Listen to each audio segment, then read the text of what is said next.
Okay, guys.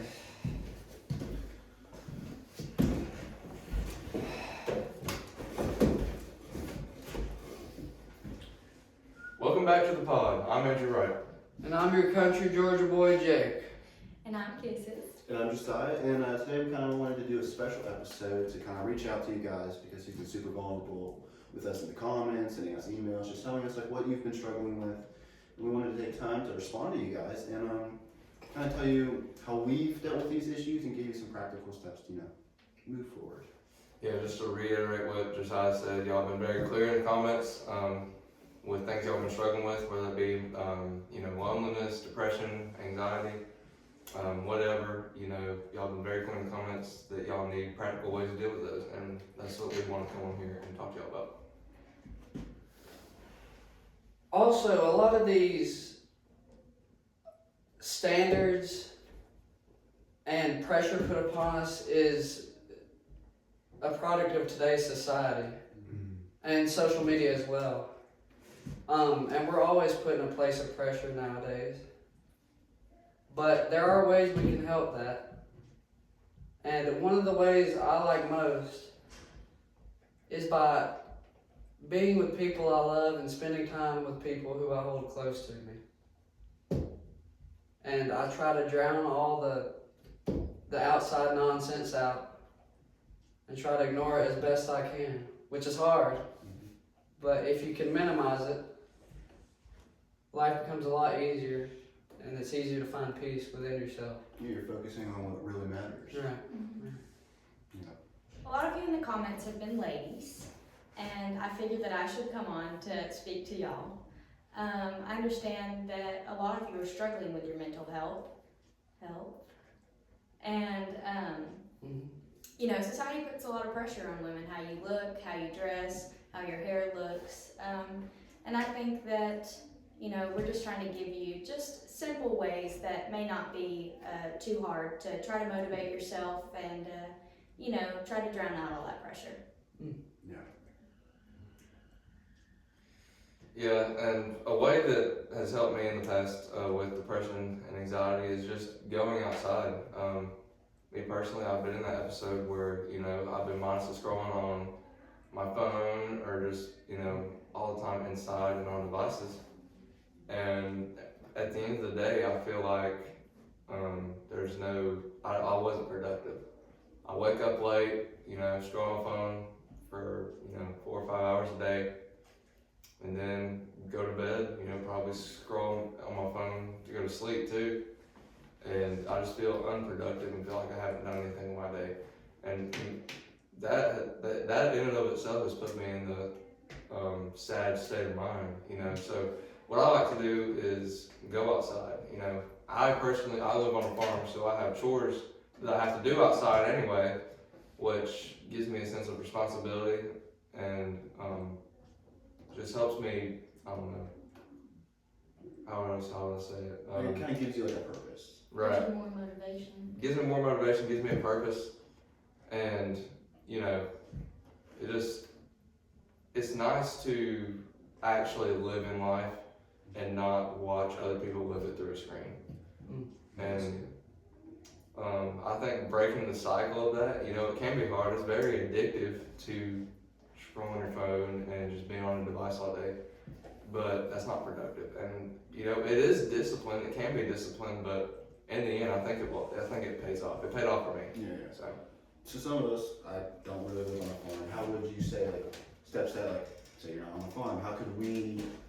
What would be some ideas that you would have for people who don't live on a farm? Honestly, yeah, if you live in just a general, just public area, subdivision or whatnot, even taking a walk, any Going on hike, a hike or going on a hike, or, even, not even a hike, but, if there's a nearby park that you can just, have a spot to relax and just, chill, read a book outside, And I think anywhere from 5 minutes to an hour, really a day, is what you need. And I think, like Josiah was asking, I think that's a practical way. If you don't have responsibilities to go outside and do, I think there's still ways that you can, You could even use sidewalk talk.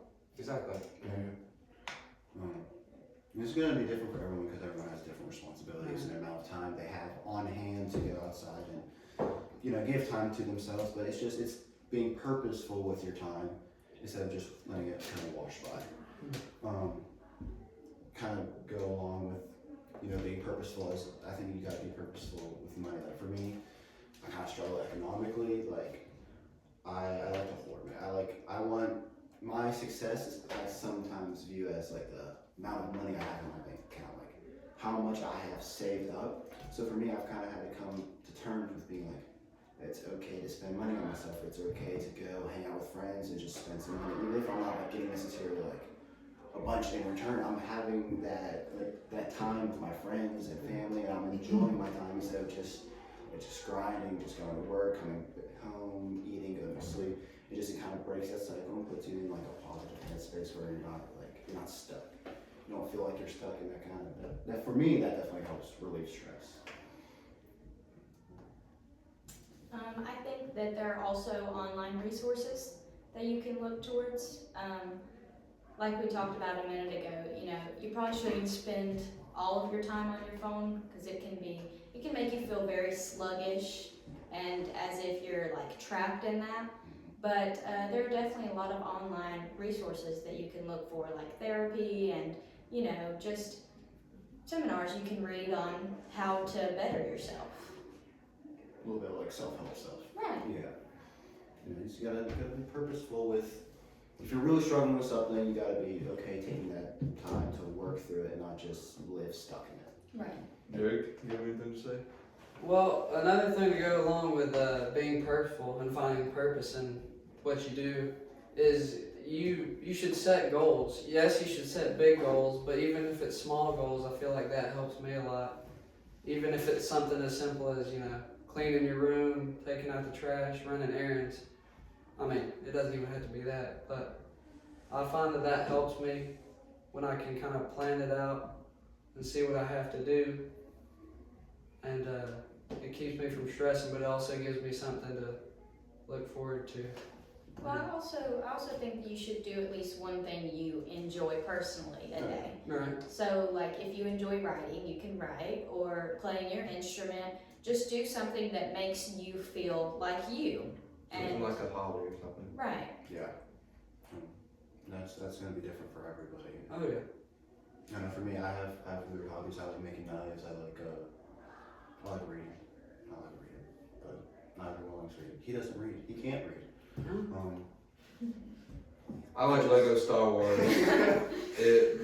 it costs a lot of money, and it hurts when it leaves my bank account. But in the end, I'm happy building Legos. You know what I mean? No, it's being okay with what you enjoy and what you love, and just being willing to set aside time, assets, money, or whatever you need to, you know, bring a little happiness to your life. There's always more money to make. Take life a little less seriously. Yeah, that's good. I guess we could go and kind of.